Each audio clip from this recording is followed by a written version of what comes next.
in employment law, featured on CNN Money, consistently ranked as a top 10 tier employment attorney by Expertise Connections, a human resources consultant, expert, and advocate.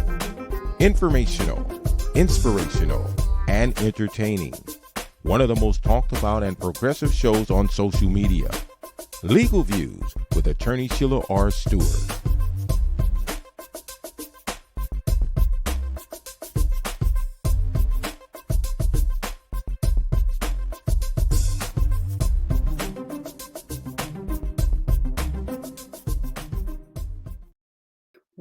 Welcome to Attorney Sheila R. Stewart TV.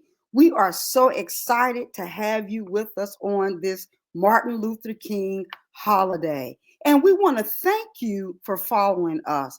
Currently, we are reaching approximately 1.5 million households or more on all of our platforms.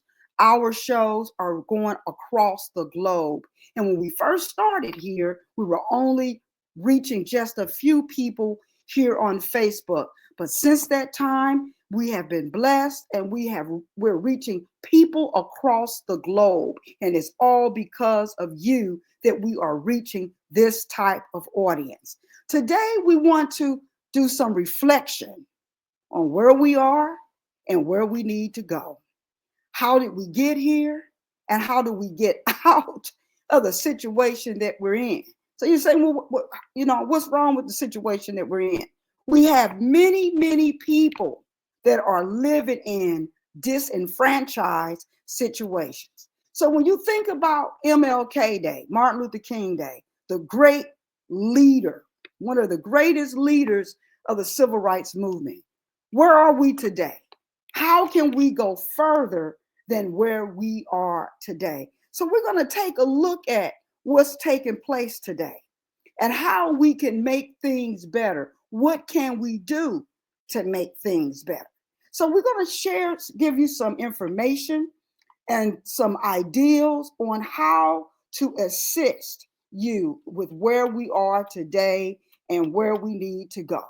So what are the challenges that's ahead?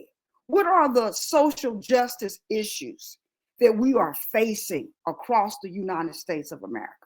And do you think it's possible for us to change what's taking place today?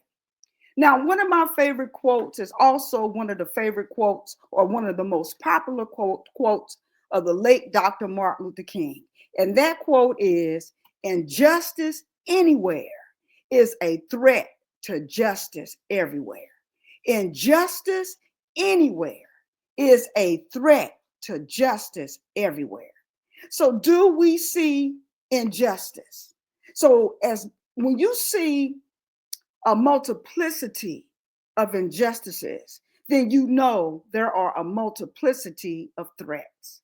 So what are some of the injustice, some of the threats that's out there today? We're going to look at poverty, racism, poverty globally, poverty across the United States. We're going to also look at income inequality, universal health care. There can be no justice when most people are sick and cannot have access to the best health care. So let's take a look at that issue as well. And lastly, we're going to just mention and talk about a little bit of state violence. Now, I don't know if we're going to have time to get through all of these issues, but we're going to try to move through as many of these issues as we can and to give you some steps and some solutions on how to help disenfranchised communities, how to remove the targets and the threats of injustice. What do you do when you see the targets and the threats of injustice in underserved communities? So let's start with looking at some of these issues and unraveling these issues and see if this information can get forth. We're going to ask that you share this live so that individuals can get the information so that they can get the assistance that they need, or at least start the conversations so that they can get the assistance that they need. Let's look at poverty. Poverty in the United States. Poverty. What is poverty? And when we look at poverty, the official poverty rate in the United States fell 11.1%. That means that approximately 36.8 million people live in poverty. This information comes from the census and the poverty in the United States section that deals with where we're moving in poverty. The good thing is that it has fallen. The bad news is that the majority of the people that's in this group are Hispanics and African Americans. There are whites in there too, but our groups, the marginalized groups, tend to have brown people and black people. We tend to have more of a disproportionate rate of people in this group. So I won't say that the majority, 36 million, are all brown and black, but there's a disproportionate rate of individuals that are in these groups. And so we want to look at how we can help our communities to come out of poverty on this MLK Day. These are some of the discussions that we need to have to rid our communities of these issues. Income inequality. That's the gender gap that exists that contribute to pay income. That one of the males make 20% more, or the females make, obviously 20% less. How do we come together to bridge the gap and income inequality? How do we start the conversation on how to create wealth in marginalized groups? How do we create wealth in disenfranchised communities? How do we create more wealth among women? African American women tend to fall towards the bottom when it comes towards wealth creation. So what can we do with entrepreneur programs to start the conversation on how we bridge this problem? And many scholars are saying that the global income inequality was made worse after the pandemic, the COVID-19 pandemic, which caused things to get out of proportion and caused more people to fall into this group. And the World Bank estimated that that global growth will decline about 5% in 21. It declined again in 23. So that we want to understand, how do we help individuals? How do we help individuals to understand that these problems are yet taking place in our communities? And I want to skip to something right quick that I think is real important, that I want to give you as it relates to marginalized communities. Information that would help generate conversations to grow underserved communities. Knowing some of these issues and knowing how to develop resources in these communities will get the ball rolling and to assist. Generate interest. Go into these communities and generate the interest that change can happen. Change can take place. Get the buy-in of these individuals. Help them to understand that things can get better. Get them involved and then give them the resources. That's the first thing. You have to get them to the table and have to create the buy-in. And we're speaking in terms of hurting communities, broke communities, communities that are ridden with crime, drugs, abuse, violence. How do we get hope back into these communities? So we generate interest. We partner with agencies and companies like the Urban League. The Urban League offers so many resources to assist communities. The other thing we want to do, we want to partner with the neighborhood churches. The neighborhood churches are an excellent source for help, assistance, food programs, food banks, just many opportunities are right there in your local church and the church community. in the neighborhood church. Let's bring attention back to the neighborhood church, and let's get programs going in the neighborhood church. It's going to fill your church up. Many leaders today are dealing with empty churches. We have to get the programs in the church. We get the programs in the church, and the community, they're going to follow those programs. Focus on educational programs. One of the big reasons why brown and black communities tend to fall behind is because of educational programs. Our communities tend not to have the opportunities to go to college, to graduate, because of drugs, because of crime, because of all types of intervening forces that cause these communities to fall behind. Let's bring more educational programs into these communities. How do we do it? We're going to partner with the church. We're going to partner with the Urban League and other community-based agencies to get these programs up and going. Now, I love this suggestion or solution for communities. Anti-gang task force. Anti-gang task force. Every community should be partnering with the police and have an anti-gang task force. And you need a community person on that task force, because those kids that's in that gang are often your kids in that community. And we want to give those kids other things to do, other programs to turn their attention from the gangs to the violence. Now, some of the gang members have a slogan that they use, and they say, "We jumped off the porch." And once they jump off the porch, they say, "It's no hope." You know, some of the gang members have said, you know, once we jump off the porch, we can't get back. We can't go back. Once you go into this life and you jump off the porch, you cannot go back because you're in too deep. You can always go back. That is a false narrative. There's always a way out. Once you jump off the porch, it is not over. You can get out of the gang that you are in. You can get out of that situation that you're in. You don't have to stay in that once you jump off the porch. People once they keep hearing this narrative that they're stuck, they actually believe that they're stuck. No, you're not. Create strong alliances. You're probably not gonna like me when I say this, but I'm gonna tell you, create strong alliances with the police department and the prosecutor's office. Create and have the prosecutors to come in to the community meetings, have the police to come in to the community meetings, and create a partnership so you can know each other. Okay, I recommend it highly.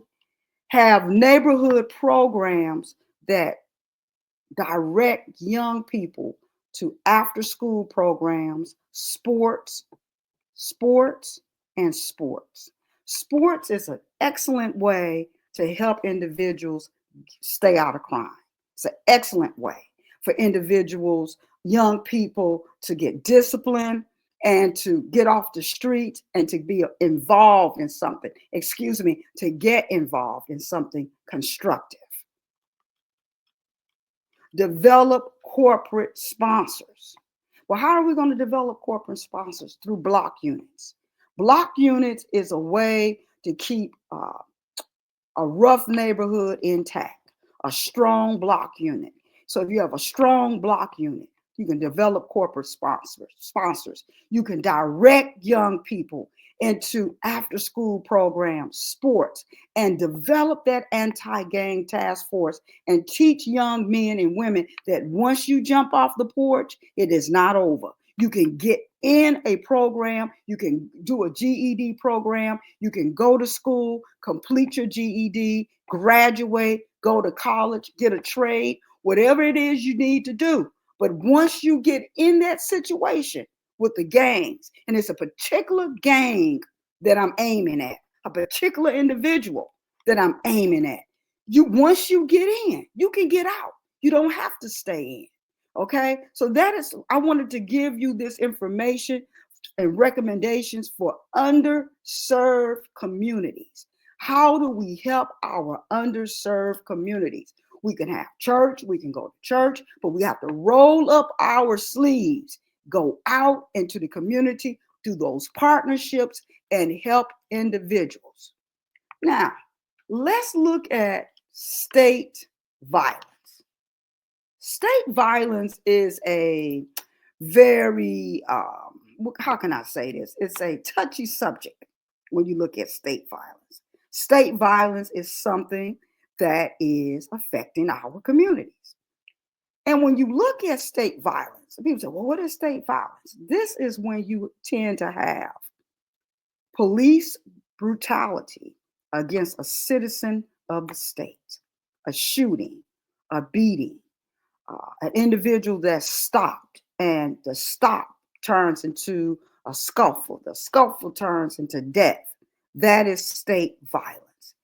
One of the things that we're going to have to do is look at how do we rid our communities of state violence, state action, excessive force against individuals for minor traffic infractions. Minor traffic infractions. This is a threat that we have to get rid of. And it's difficult to talk about. And so people say with the new administration, how do we maneuver these issues with the new administration? Can we make a difference? Sure, you can make a difference. We can always make a difference. This new administration doesn't change anything. You can still make a difference, and you can still protect your community. You can still work on these issues and make a difference. Never think that an administration can change your future for the worse. You can make things happen. This administration has no bearing on the things that we're talking about today. Things can happen, great things can happen, and you can make a difference. Now, what do you do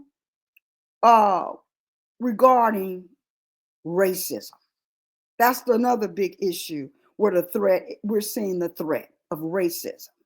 And people are saying that that racism is on the rise. Racism is growing and growing and growing, especially in certain different parts of the country. How do we eradicate racism? You know, they're pulling the books out of schools, and their DEI programs are going away. We just have to keep talking about these issues. You keep pushing the issues and discussing the issues, and keep the right attitude. Okay, what am I saying? We're not going into violence.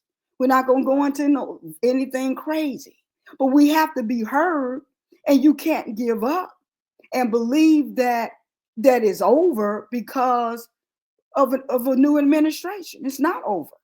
You know, I was at work, and I was leaving my office, and a gentleman stopped me, and he began to tell me how fearful he was for his life because of where he lived and different things that were going on, and the changing of the guards.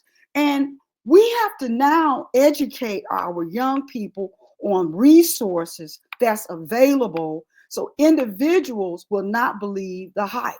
Okay, that there are opportunities that will exist. There are opportunities that will come.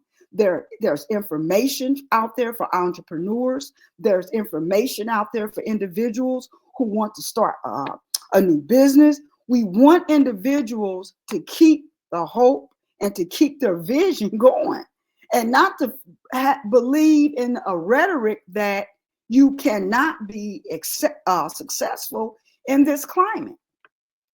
You create the climate. You create the narrative. You create the new outcomes. Okay? You create this information. You change the narrative and become the new change agent. I wanted to just give you some information on this Martin Luther King holiday. I want you to stay, aware. I want you to stay in the fight for justice. Justice is something that we always fight for. Justice is something that never dies. There's always a reason to stand and to fight for justice. And if you don't know what the causes are, the causes are education inequality, income inequality, homelessness. The homeless population is growing, violence, crime, okay, gang activity. Fight for justice. Understand what it is. Understand what it looks like. And then develop a plan. Develop a procedure to get rid of it. Don't believe that you can't make a difference. Don't believe, God bless you, Sister Takiba. So good to see you with us and to hear that you are with us on this evening. And thank you for your comments. Thank you for jumping on with us on this MLK holiday to share, your thoughts and your feelings. And thank you, Miss Sylvia. I appreciate you jumping on. Appreciate you being with us on today. This is a great day. This is a great day. Why is it a great day? Because God is still on the throne. And as long as he's on the throne, it's a great day. It's not a bad day. It's not a day of regret. It's not a day of sadness. It's a great day because God is still in charge. Now, when he stopped being in charge, that's when this smile leaves my face. But he's still in charge. And we still have a lot of opportunities that's available to us. And we want to understand what it is. Okay, Robert Miller, he said, let's go. Yeah, let's go. Let's get it. Let's understand that we are the change agents.